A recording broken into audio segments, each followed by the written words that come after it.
الله الرحمن الرحيم الحمد لله رب العالمين والصلاة والسلام على أشرف الأنبياء والمرسلين نبينا محمد وعلى آله وصحبه أجمعين ومن تبعهم بإحسان إلى يوم الدين أما بعد.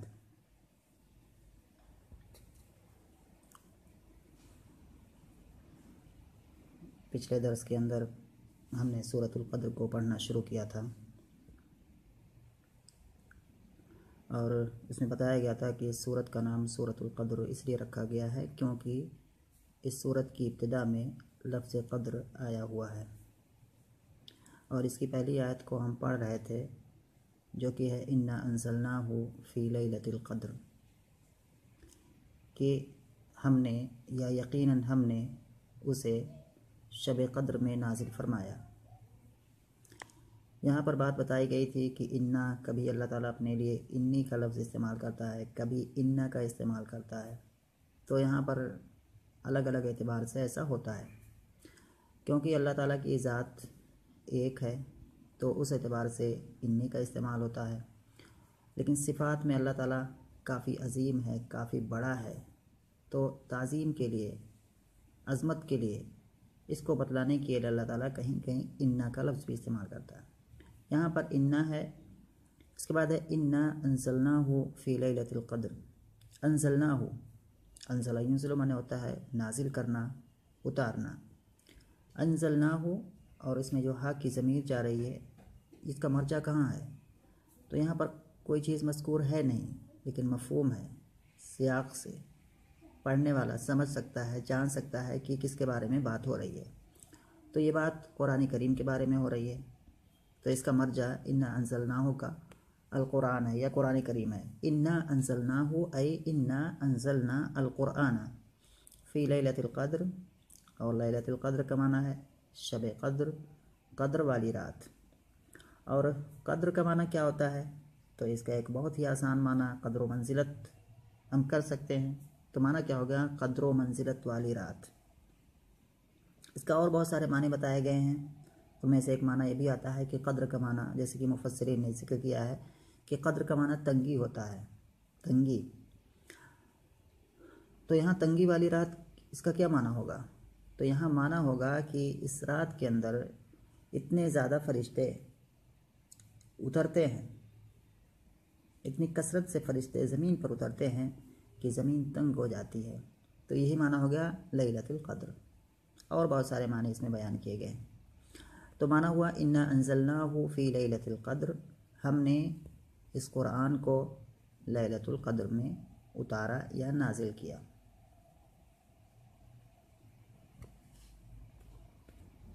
اور یہ لیلۃ القدر رمضان کے رمضان کا جو آخری عشرہ ہوتا ہے اس کے اندر یہ ہوتی ہے، اور آخری عشرے کے اندر بھی جیسا کہ بعض حدیثوں میں آتا ہے جو طاق راتیں ہیں اس کے اندر یہ ہوتی ہے، یہ رات ہوتی ہے۔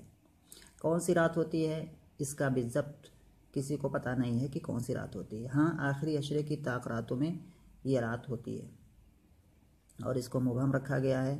اس کے پاس بہت ساری حکمتیں ہو سکتی ہیں، ان میں سے ایک حکمت یہ بھی ہے کہ بندہ زیادہ سے زیادہ نیک کام کرے، زیادہ سے زیادہ عمل کرے، اور اسے اس کو زیادہ سے زیادہ ثواب ملے گا۔ اور یہ رات شب قدر کی رات رمضان کے اندر واقع ہے، رمضان میں ہوتی ہے۔ یہ اس کی دلیل کیا ہے؟ اس کی دلیل قرآن کریم کی وہ آیت ہے شہر رمضان الذی انزل فیہ القرآن ھدی للناس وبینات من الھدی والفرقان۔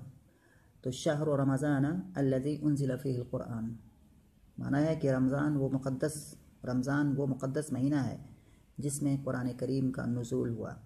تو ادھر اس آیت سے شہر رمضان الذی انزل فیہ القرآن، اس سے یہ پتہ چلتا ہے کہ قرآن کریم کا نزول رمضان کے اندر ہوا ہے، اور یہاں یہ آیت یہ بتلاتی ہے کہ اس قرآن کریم کا نزول شب قدر میں ہوا ہے۔ تو پتہ یہ چلا ان دونوں آیتوں کو جب ہم ایک ساتھ رکھتے ہیں، دونوں کو سامنے رکھتے ہیں، تو ہمیں معنی یہ نکالنے میں پریشانی نہیں ہوگی کہ قرآن کا نزول رمضان میں ہوا یا شب قدر رمضان میں ہوتی ہے، کیونکہ یہاں بتایا گیا ہے کہ ہم نے اس کو شب قدر میں اتارا، وہاں بتایا گیا کہ قرآن رمضان میں اتارا گیا، تو پتہ چلا کہ یہ شب قدر رمضان ہی میں ہوتی ہے۔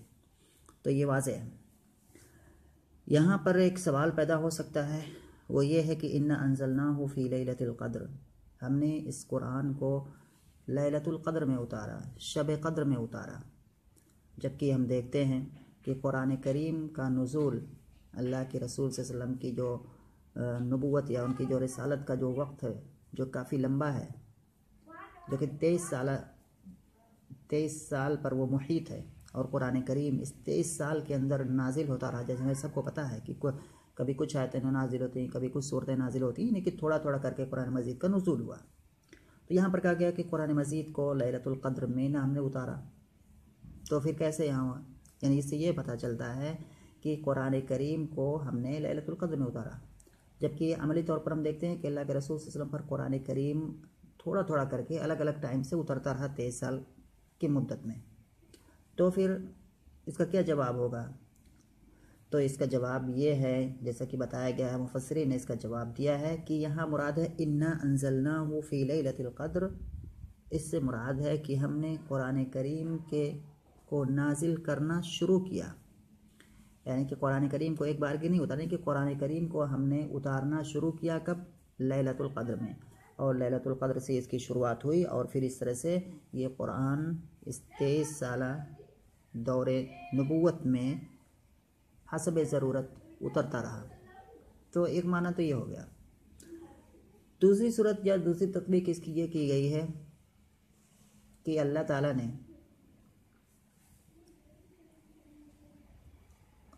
نے قرآن کریم کو لوح محفوظ سے آسمان دنیا پر ایک بار کی اتارا، اور وہ کب اتارا؟ اسی رات میں، لیلۃ القدر میں۔ تو قرآن لوح محفوظ میں وہاں سے اس کو اتارا گیا آسمان دنیا پر، جو بیت العزت ہے، وہاں جو ہے اس قرآن کو اتارا گیا، اور پھر آسمان دنیا سے جبرائیل علیہ السلام اس 23 سالہ دور نبوت جو اللہ کے رسول صلی اللہ علیہ وسلم کی ہے، اس میں تھوڑا تھوڑا کر کے جیسی کی ضرورت پڑتی رہی، وہ وہاں سے اللہ کے رسول صلی اللہ علیہ وسلم پر اتارتے رہے۔ تو گویا کہ قرآن کریم کا نزول 2 بار ہوا، ایک تو کب ہوا؟ لوح محفوظ سے آسمان دنیا پر، یہ پہلا نزول ہوا، اور یہ ایک بار کی نازل ہوا۔ دوسرا نزول آسمان دنیا سے اللہ کے رسول صلی اللہ علیہ وسلم پر۔ تو جو پہلا نزول ہے کہ لوح محفوظ سے آسمان دنیا پر، یہ لیلۃ القدر میں اس نزول ہوا، ایک بار کے قرآن نازل ہوا، اور جو دوسرا نزول ہے کہ آسمان دنیا سے اللہ کے رسول صلی اللہ علیہ وسلم پر نازل ہونا، تو اس کو جبرائیل علیہ السلام تھوڑا تھوڑا کر کے اللہ کے رسول صلی اللہ علیہ وسلم پر لاتے رہے، اللہ کے رسول صلی اللہ علیہ وسلم پر کیا ہے اتارتے رہے۔ تو اس طرح سے اس کے اندر تطبیق ہو جاتی ہے۔ تو اب پھر ہو گیا ہمارا انا انزلناہ فی لیلۃ القدر، ہم نے اس قرآن کو قدر کی رات میں اتارا۔ اس کے بعد ہے اگلی آیت ہے وما ادراک ما لیلۃ القدر۔ وما ادراک، ادرا یدری کے معنی ہوتا ہے بتانا، خبر دینا۔ تو وما ادراک، اور تمہیں کس کا مفہوم کرتے ہیں تو معلوم ہوتا ہے، اس کا مفہوم ہوتا ہے وما ادراک، اور تمہیں کیا معلوم کہ لیلۃ القدر کیا ہے یا شب قدر کیا ہے۔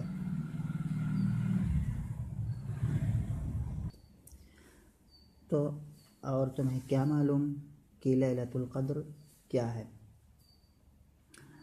یہاں استفہام ہے، لیکن اس استفہام سے سوال کرنا مراد نہیں ہے، بلکہ اس استفہام سے اس رات کی عظمت کو واضح کرنا ہے، اس کی عظمت کو، اس کی بڑائی کو بیان کرنا ہے۔ تعظیم کے لیے یہاں پر استفہام کا استعمال کیا گیا ہے۔ گویا کہ مخلوق اس کی تہ تک پوری طرح نہیں پہنچ سکتی، اس رات کی تہ تک، اس رات کی گہرائی تک پورے طرح سے نہیں پہنچ سکتی۔ یہ صرف اللہ تعالیٰ ہی ہے جو اس کے بارے میں گہرائی سے جانتا ہے۔ تو وما ادراک ما لیلۃ القدر، اور تمہیں کیا پتہ کہ شب قدر کیا ہے۔ اس کے بعد اللہ تعالیٰ نے یہ صیغہ استعمال کر کے کہ تمہیں کیا پتہ کہ شب قدر کیا ہے، پھر اس کے بعد اس کا جواب بھی، اس کا مفہوم بھی ہے، اس کا جو جواب ہے وہ بھی اللہ تعالیٰ بتا رہا ہے کہ لیلۃ القدر خیر من الف شہر، شب قدر 1000 مہینوں سے بہتر ہے۔ لیلۃ القدر خیر من الف شہر، شب قدر 1000 مہینوں سے بہتر ہے۔ یعنی اس ایک رات کی عبادت 1000 مہینوں کی عبادت سے بہتر ہے۔ کتنی بڑی بات ہے، ایک رات کی عبادت 1000 مہینوں کی عبادت سے بہتر ہے۔ اور یہ 1000 مہینے بنتے کتنے ہیں؟ یہ 1000 مہینوں کو اگر ہم سالوں اور دنوں میں کیا ہے اس کو کنورٹ کریں تو 1000 مہینے 83 سال، 83 سال 4 مہینے بنتے ہیں۔ 83 سال 4 مہینے کے برابر یہ ایک رات ہے، ان کے ثواب کے اعتبار سے۔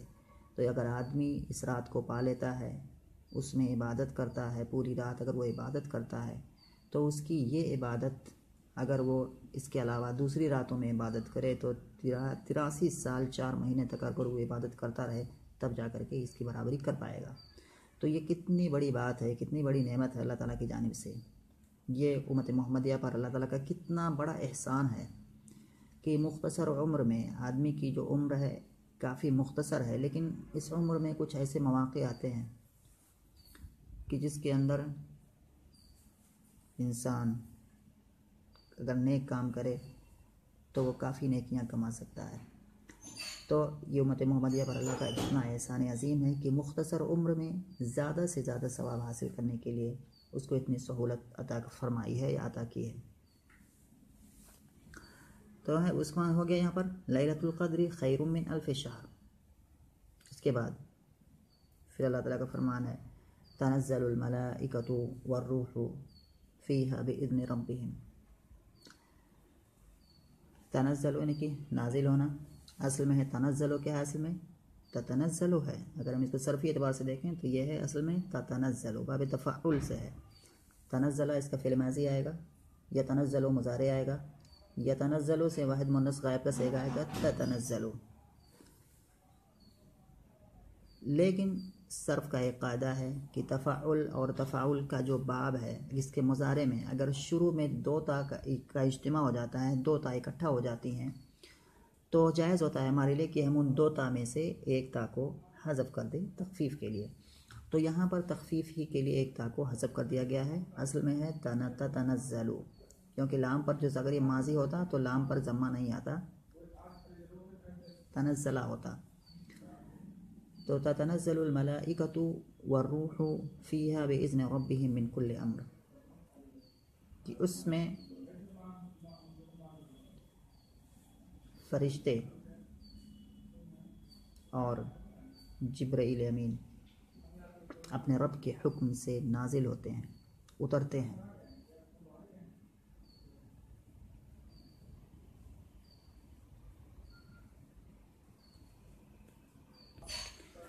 تو فرشتے اس رات کے اندر، تو یہاں پر مراد ہے تنزل الملائکۃ والروح۔ الملائکہ سے مراد فرشتے ہیں اور الروح سے مراد، جیسا کہ مفسرین کا کہنا ہے کہ اس سے مراد جبرائیل علیہ السلام ہے۔ تو یہاں پر جبرائیل علیہ السلام بھی فرشتوں میں داخل ہیں، لیکن یہاں پر جو عطف کیا گیا ہے یہ عطف الخاص علی العام کے قبیل سے ہے، یعنی کہ اس کو بطور خاص ذکر کرنے کے لیے، اس پر بطور اہتمام اس کو ذکر کرنے کے لیے اس طرح سے آتا ہے۔ بعض کا کہنا ہے کہ نہیں، اس سے روح سے مراد جبرائیل نہیں ہے بلکہ اس سے مراد فرشتے، خاص قسم کے فرشتے ہیں۔ المہم جو بھی ہو، معنی اس کا ہو گیا کہ اس رات کے اندر فرشتے اور جبرائیل امین اپنے رب کے حکم سے اترتے ہیں۔ بہت ساری چیزیں اس کے مقصد ہو سکتے ہیں، بہت سارے مقاصد سے اتر سکتے ہیں، ان میں سے کہ یہ ہے کہ سلام کرتے ہیں، ایک دوسرے کو سلامتی بھیجتے ہیں، اور بہت ساری چیزیں ہیں۔ اس کے بعد ہے من کل امر، من کل امر سلام،